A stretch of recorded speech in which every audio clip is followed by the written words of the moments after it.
পহেলা বৈশাখকে সামনে রেখে পটুয়াখালীতে ব্যাপক হারে বেড়েছে ইলিশের দাম।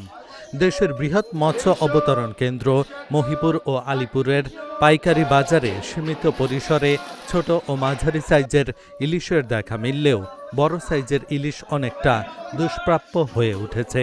এ বাজারে ৯০০ থেকে ১১০০ গ্রামের ইলিশ বিক্রি হচ্ছে ১,১০,০০০ থেকে ১,২০,০০০ টাকা মণ দরে। ৭০০ থেকে ৮০০ গ্রামের ইলিশ বিক্রি হচ্ছে ৮০,০০০ থেকে ৯০,০০০ টাকা।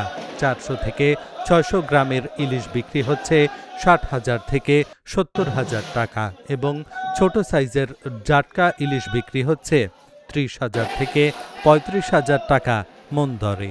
পাইকারি এ বাজারের প্রভাব পড়েছে খুচরা বাজারগুলোতে। শহরের নিউ মার্কেটের মাছ বাজার সহ জেলার সকল বাজারে আকাশছোঁয়া দামে বিক্রি হচ্ছে ইলিশ। এতে ক্ষোভ প্রকাশ করেছেন সাধারণ ক্রেতারা।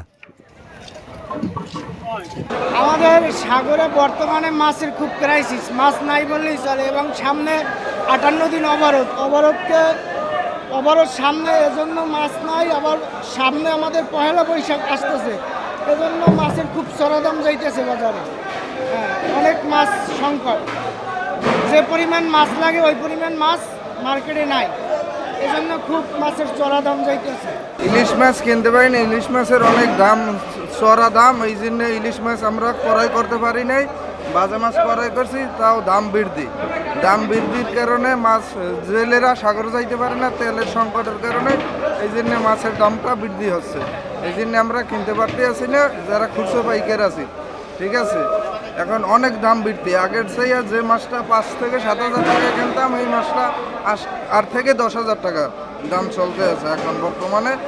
তাই অনেক দাম বৃদ্ধির কারণে আমরা মাছ কিনতে পারতে আছি না, তেলের সংকটে জেলেরা ফিশিং করতে পারতে আছেন।